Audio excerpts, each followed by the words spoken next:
Hello guys, आपका मेरे YouTube channel vision learning में स्वागत है। आज मैं आपके लिए वीडियो लाई हूँ HP टेट नॉन मेडिकल में फ़िज़िक्स की प्रिपरेशन के लिए। तो शुरू करते हैं फ़िज़िक्स के चैप्टर नंबर 1 से।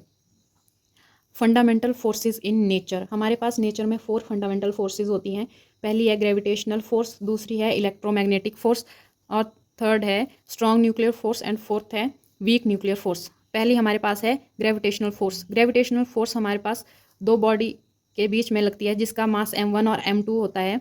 तो हमारे पास F यानी gravitational force is directly proportional to product of two masses divided by R square. R इन दोनों बॉडी के बीच का डिस्टेंस होता है। F equal to G m1 m2 upon are square होता है, जहाँ पे हमारे पास G क्या होता है, ग्रेविटेशनल कांस्टेंट होता है, यूनिवर्सल ग्रेविटेशनल कांस्टेंट होता है। G की वैल्यू इंपॉर्टेंट है, याद रखना। G equal to 6.67 into 10⁻⁻11 newton metre square पर kg स्केयर। अब हमारे पास distance between sun and earth कितना होता है, इक्वल टू हमारे पास होता है 1.5 इंटू 10⁸ किलोमीटर होता है।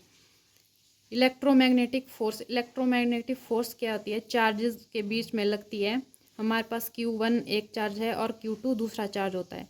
तो हमारे पास जो इलेक्ट्रोमैग्नेटिक फोर्स होती है वो भी डायरेक्टली प्रोपोर्शनल टू होती है प्रोडक्ट ऑफ दो जो ये हमारे पास चार्जेस हैं उनका, और इन्वर्सली प्रोपोर्शनल होती है उनके बीच का जो डिस्टेंस होगा उसका स्केयर। तो हमारे पास आ जाएगा F equal to 1/4πε0 into Q1 Q2 upon are square. हमारे पास ये वाली टर्म जो है ये कांस्टेंट है, तो हमारे पास आ जाएगा 1/4πε0 जिसकी वैल्यू है 9 इंटू 10⁹ न्यूटन मीटर स्केयर पर कूलम स्केयर। अब हमारे पास जो ये इलेक्ट्रोमैग्नेटिक फोर्स है वो 10⁻36 टाइम स्ट्रॉन्गर है ग्रेविटेशनल फोर्स के। थर्ड फोर्स हमारे पास आती है strong nuclear force. Strong nuclear force किसके बीच में लगती है, जो न्यूक्लियॉन्स पार्टिकल होते हैं। न्यूक्लियॉन्स में मतलब प्रोटॉन एंड न्यूट्रॉन। और जो स्ट्रॉन्ग न्यूक्लियर फोर्स की रेंज होती है वो 10⁻⁻15 मीटर होती है, जो कि हमारे पास साइज ऑफ न्यूक्लियस होता है। जो स्ट्रॉन्ग न्यूक्लियर फोर्स है वो 100 टाइम स्ट्रॉन्ग होती है इलेक्ट्रोमैग्नेटिक फोर्स के, और 10⁻38 टाइम स्ट्रॉन्गर होती है ग्रेविटेशनल फोर्स से। यानी हमारे पास जो ये स्ट्रॉन्ग न्यूक्लियर फोर्स है वो नेचर में सबसे स्ट्रॉन्ग फोर्स होती है।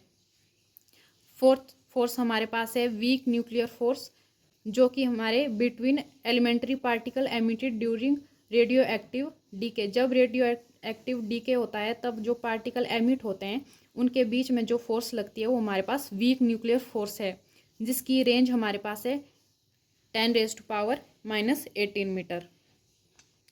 वीक न्यूक्लियर फोर्स हमारे पास नेचर में सबसे वीक फोर्स नहीं होती है, ये हम आगे जानेंगे। तो हमारे पास 4 फोर्सेस हैं नेचर में।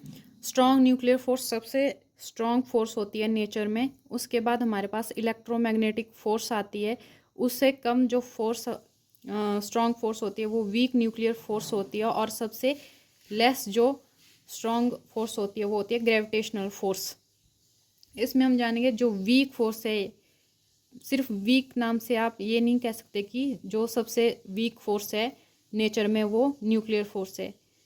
हमारे पास जो सबसे वीक फोर्स है नेचर में वो है ग्रेविटेशनल फोर्स। अब इसकी स्ट्रेंथ देख लेते हैं। अगर न्यूक्लियर फोर्स की स्ट्रॉन्ग न्यूक्लियर फोर्स की स्ट्रेंथ हमारे पास 1 है, तो हमारे पास इलेक्ट्रोमैग्नेटिक फोर्स की स्ट्रेंथ कितनी होगी, 10⁻⁻2 हो जाएगी। उसके बाद हमारे पास वीक न्यूक्लियर फोर्स की स्ट्रेंथ क्या कितनी आ जाएगी, 10⁻⁻13। ग्रेविटेशनल फोर्स की स्ट्रेंथ हमारे पास सबसे कम होगी 10⁻⁻38।